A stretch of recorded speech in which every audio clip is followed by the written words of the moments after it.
할렐루야. 주님의 사랑으로 여러분들을 사랑하며 축복합니다. 오늘 본문 말씀은 이 선한 목자에 대한 이야기를 하고 있는 부분인데요. 오늘 본문 말씀을 묵상하면서 나는 선한 목자다라는 이 말씀이 저의 시선을 끌었고 또 시선을 옮기지 못하도록 했던 말씀이기도 합니다. 이 선한 목자, 이 세상에 선한 목자로 오신 분은 바로 예수님이십니다. 예수님께서 선한 목자의 본으로 우리에게 오셨고 또 그런 삶을 우리에게 보여주셨습니다. 선한 목자로 오신 예수님께서는 이 땅에 오셔서 자기 백성들이 주님을 알고 따르게 하기 위해서 자신의 목숨까지도 아끼지 않고 버리신 분이 바로 예수님이십니다. 이 본문의 선한 목자, 이 문장은 저에게 많은 고민을 하게 하는 문장이었습니다. 선한 목자, 좋은 목사, 좋은 목사의 조건이 무엇인지 참 고민하게 만들었는데요. 기도하면서 묵상할 때 하나님께서 깨닫게 하신 이 좋은 목사의 가장 기본이 무엇이냐? 바로 주님을 사랑하는 것입니다. 당연한 걸 왜 그렇게 얘기를 하십니까? 라고 말씀하실 분들이 있을 줄로 알고 있습니다. 기본은 쉬워서가 기본이 아니라 중요하기 때문에 기본이라고 우리 목사님께서 늘 얘기하시죠. 신앙인의 기본은 주님을 사랑하는 것입니다. 또한 좋은 목사의 기본 또한 주님을 사랑하는 것입니다. 그런데 이 당연한 것이라고 생각했던 주님을 사랑하는 것, 이것은 때로는 잊어버리고 까먹고 살아간다는 것입니다. 주님을 사랑하는 것이 왜 선한 목자, 좋은 목사의 조건이 되는지 요한복음 21장 말씀을 통해서 볼 수 있는데요. 요한복음 21장 15절에서 17절 말씀을 보면 예수님께서 십자가에 죽으시고 부활하신 다음에 예수님의 제자 7명을 만나러 가시는 장면이 나옵니다. 그 7명의 제자 중에 베드로가 있습니다. 예수님께서는 그 베드로와 함께 조반을 드시고 나서 그 베드로와 함께 이야기를 나누십니다. 그 이야기의 주제는 다른 것이 아니라 바로 베드로가 예수님을 사랑하는가에 대한 질문과 대답이 오가고 있다는 것을 볼 수 있습니다. 그것도요 3번씩이나 예수님께서 질문을 하는데요. 요한의 아들 시몬아, 네가 이 사람들보다 나를 더 사랑하느냐? 요한의 아들 시몬아, 네가 나를 사랑하느냐? 요한의 아들 시몬아, 네가 나를 사랑하느냐? 예수님께서 베드로에게 하신 이 질문을 통해서 이 신앙의 기본과 좋은 목사의 조건을 알 수 있습니다. 첫 번째 질문을 다시 한번 보시겠습니다. 요한의 아들 시몬아, 네가 이 사람들보다가 나를 더 사랑하느냐? 다시 말하면 예수님과 베드로의 주변에 있는 다른 제자들 그리고 다른 사람들, 그들보다가 베드로가 예수님을 더 사랑하느냐라고 물으시는 것입니다. 우리가 잘 알다시피 베드로의 성격은 화끈합니다. 그래서 그 첫 질문에 아주 자신감 있게 담대하게 고백합니다. 그러하나이다. 내가 주님을 사랑하는 줄 주께서 다 아시나이다. 베드로의 입장, 베드로에게서는 당연한 답이고요. 첫 번째, 예수님의 첫 번째 제자로서 그 대답은 당연한 것입니다. 베드로뿐만 아니라 우리 모든 그리스도인들은 자신의 주변에 있는 이 사람들보다가 당연히 주님을 더욱 사랑하는 자가 되어야 한다는 것입니다. 또한 주변의 사람들, 즉 친구들, 나에게 도움을 주는 자들, 심지어는 가족보다가 나를 더 사랑하느냐라는 그 질문에 우리가 어떻게 대답을 해야 될까요? 바로 이 베드로처럼 대답해야 합니다. 그러하나이다. 내가 주를 사랑하는 줄 주께서 다 아시나이다 라고 고백할 수 있는 자가 되어져야 한다는 것입니다. 제가 이제까지 목회를 하면서 목회 현장에서 참 많은 유혹들을 받게 되어집니다. 목회자는 이 성도님들에게 참 사랑의 섬김들을 많이 받습니다.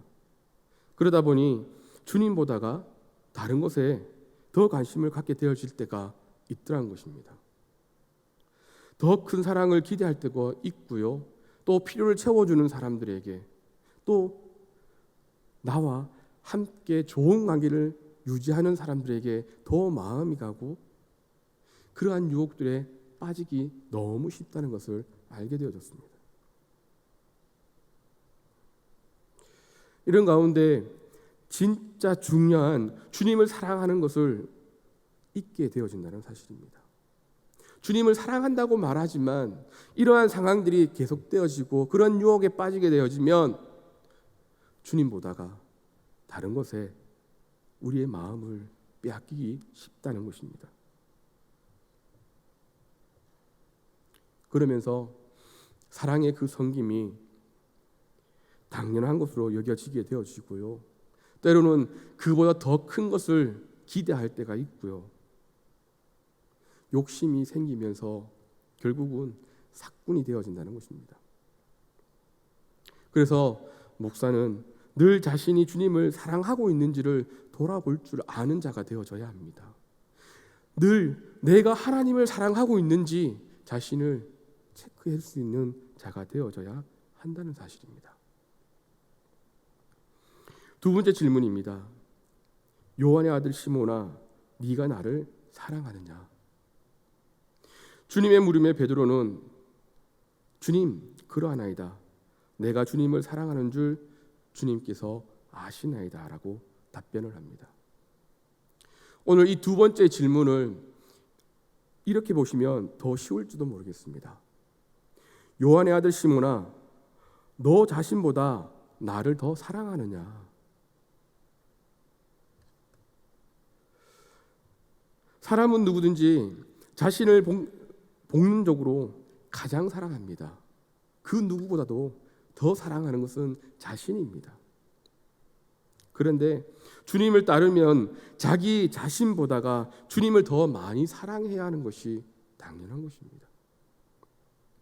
엄밀히 말하면 주님을 사랑하는 것과 나를 사랑하는 것은 차원이 다른 이야기입니다. 주님을 사랑한다고 말하지만 그 속에는 무엇이 담겨져 있을까요? 주님을 사랑하는 사랑보다가 자신을 사랑하는 것이 더 많이 있다는 것입니다. 하나님을 위한 것으로 시작해서 어느 순간부터 하나님을 위한 것이 아니라 나 자신을 위한 것으로 바뀌어진다는 것입니다.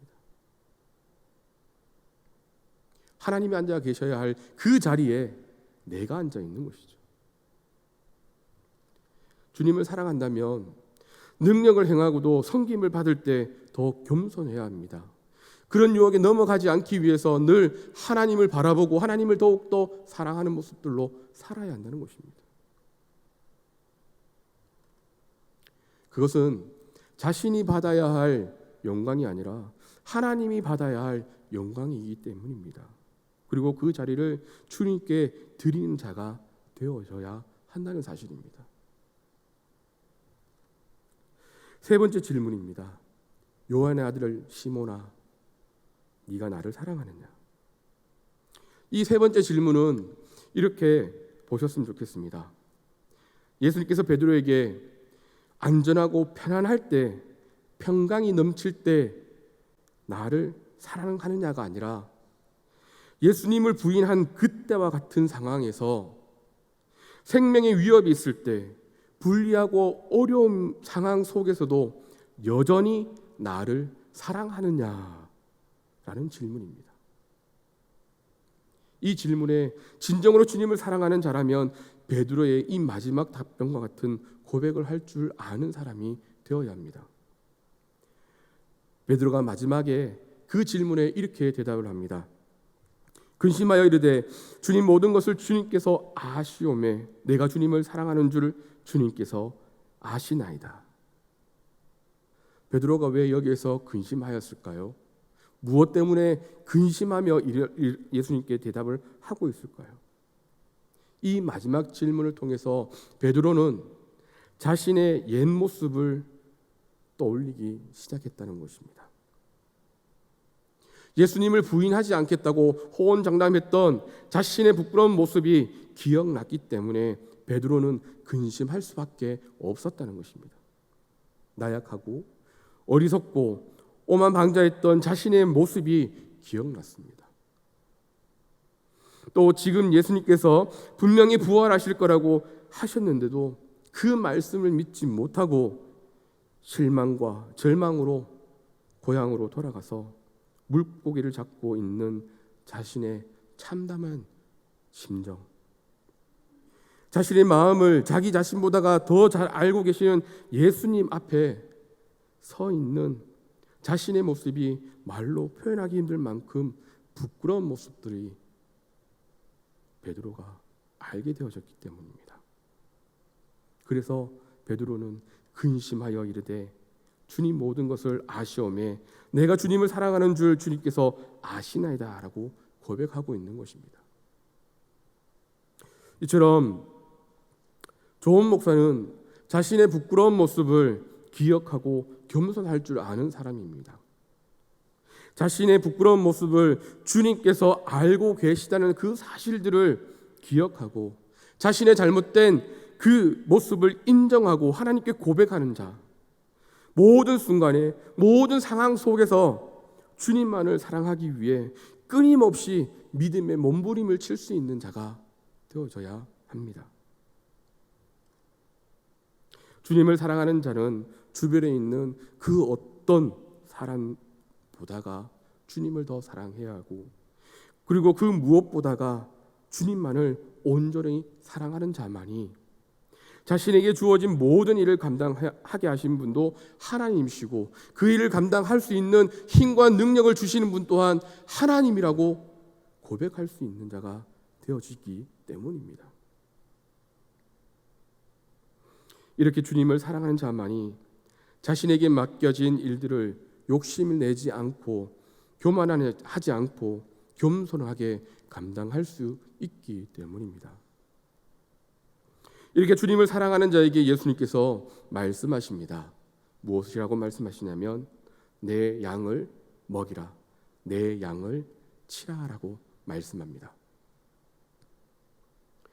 우리가 여기서 눈여겨봐야 할 것이 바로 이것입니다. 내 양을 먹이라, 내 양을 치라라는 것입니다. 분명하게 예수님께서는 베드로에게 너의 양을 먹이라, 너의 양을 치라고 말씀하신 것이 아니라 내 양을 먹이라, 내 양을 치라라고 말씀하고 계십니다.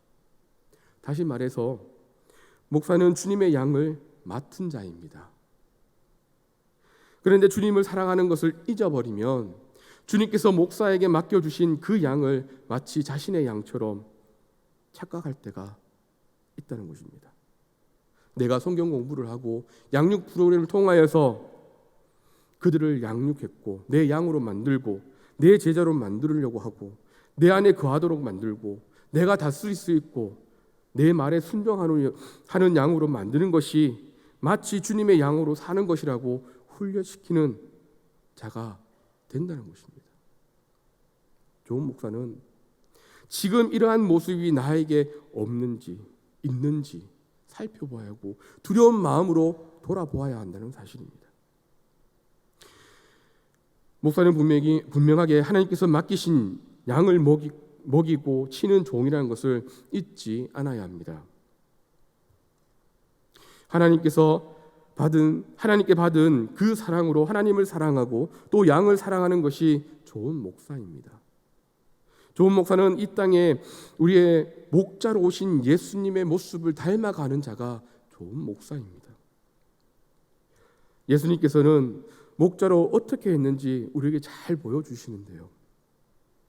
예수님께서는 양을 이리에게 즉 사탄에게 빼앗기지 않기 위해서 부활하신 후에 낙심하고 좌절해 있는 그 베드로를 찾아가십니다. 이 베드로는 예수님 자신을 강력히 3번이나 부인한 베드로임에도 불구하고 그 베드로를 찾아가서 만나 주셨다는 것입니다. 예수님은 베드로에게 내가 너를 얼마나 사랑했는데 네가 나를 배반했어? 어떻게 그럴 수 있냐고. 그렇게 대노하시기 위해서 찾아가신 것이 아니라 예수님은 자신의 사랑을 그 베드로에게 전하기 위해서 그 베드로를 찾아가셨다는 사실입니다. 보통 사람들은 어떻게 할까요? 나를 욕하거나 비방만 하기만 해도 다시 보고 싶지 않습니다. 그 사람을 용서하지도 않습니다. 혹여나 그 상대가 찾아와서 사과할지라도 그것을 외면합니다. 받지 않습니다. 하지만 예수님께서는 자신을 배반한 베드로에게 먼저 찾아가셨습니다.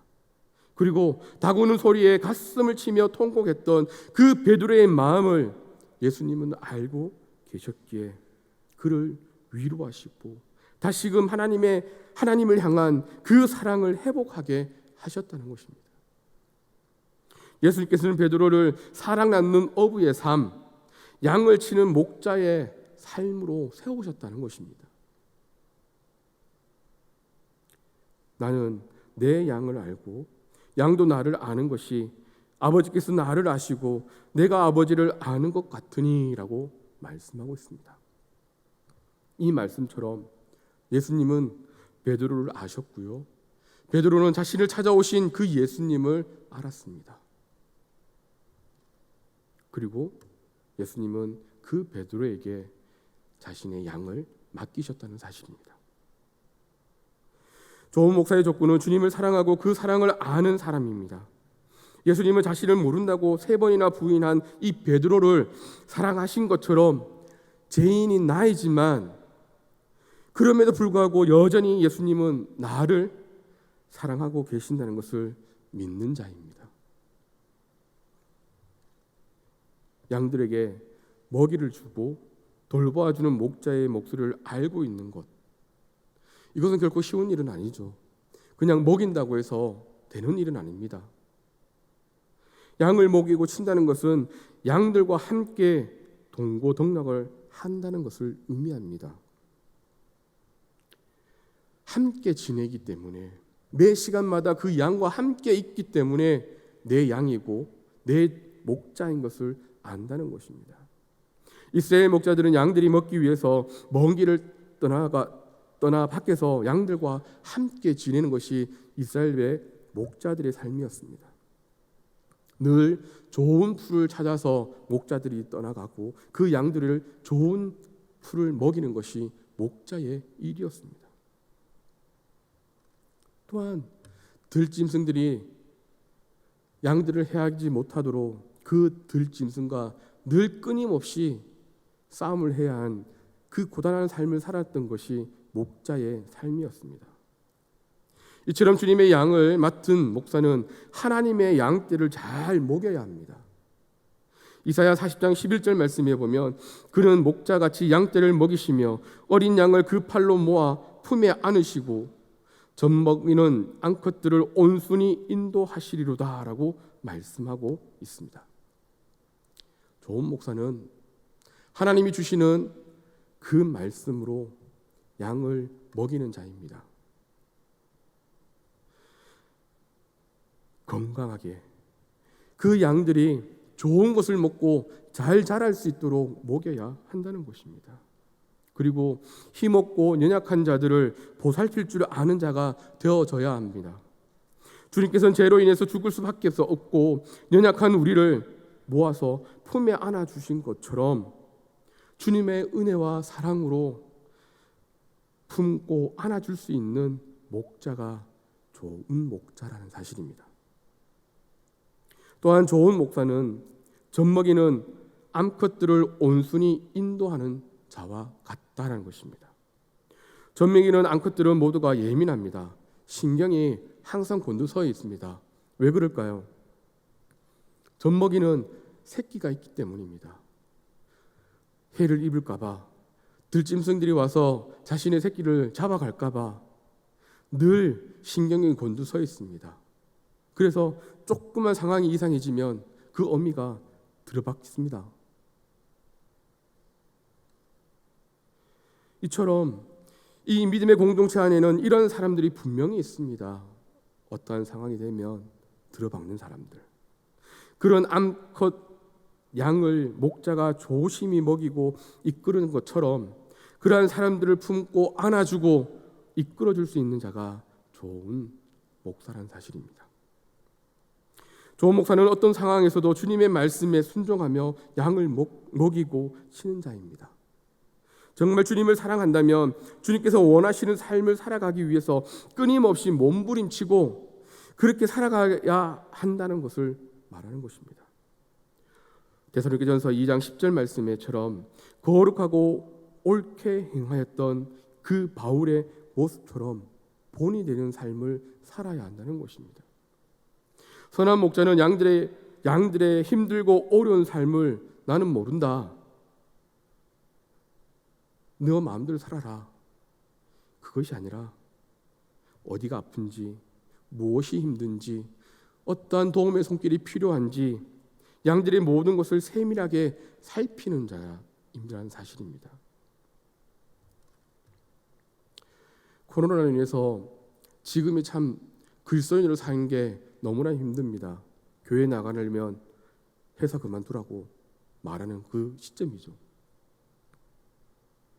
직장에서 삶 속에서 어떻게 지내는지 그들이 당하고 있는 고난과 어려움이 무엇인지를 알고 함께 아파하고 위로하고 격려하면서 기도할 수 있는 자가 되어줘야 한다는 사실입니다. 그들이 이 땅에서 하나님의 자녀로서 힘을 내어 살 수 있도록 함께하는 것이 좋은 목사의 조건입니다. 그런데 최근에 제가 이런 글을 하나 읽은 것이 있는데요. 요즘 젊은 세대들이 목사를 신뢰하지 못한다고 합니다. 왜 젊은 세대가 목사를 신뢰하지 못하는지 그 이유에 대해서 이렇게 말을 하고 있었습니다. 강대상에서 하나님의 말씀, 자신이 깨달은 하나님의 말씀이라고 선포하고 이렇게 살라고 하면서도 정작 본인들은 그 말씀과 일치된 삶을 살지 않기 때문이다. 아니, 말씀대로 살고자 몸부림치는 모습을 찾아볼 수 없기 때문이라고 얘기를 하고 있습니다.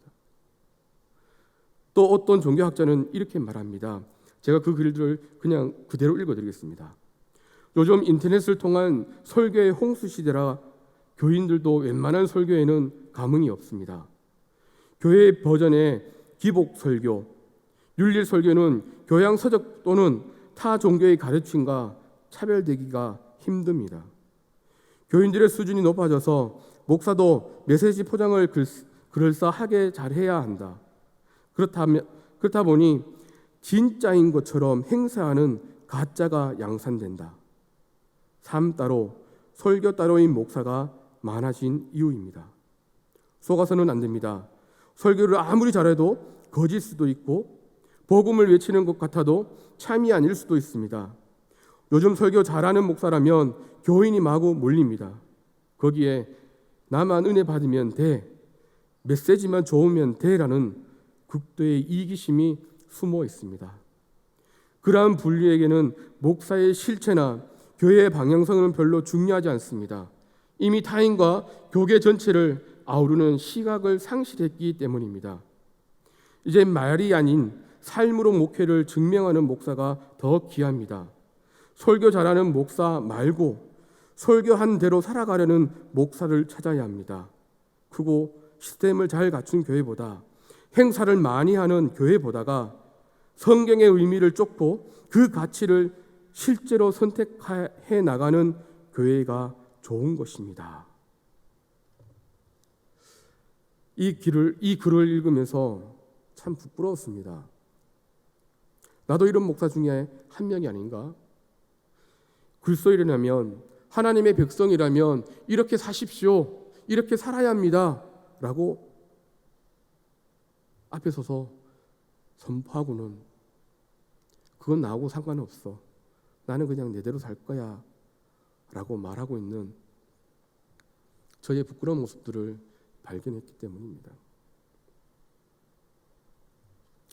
디모데전서 4장 12절 말씀해 보면 누구든지 내 연소함을 업신여기지 못하게 하고 오직 말과 행실과 사랑과 믿음과 정절에 있어서 믿는 자에게 본이 되어라고 말씀하고 있습니다. 조은 목사는 바울이 디모데에게 믿는 자에게 본이 되는 삶을 사는 일에 수고하고 힘써야 함을 강조하는 것을 마음에 담아야 합니다. 디모데가 본을 보여야 할 것은 말과 행실과 사랑과 믿음과 정절이었습니다.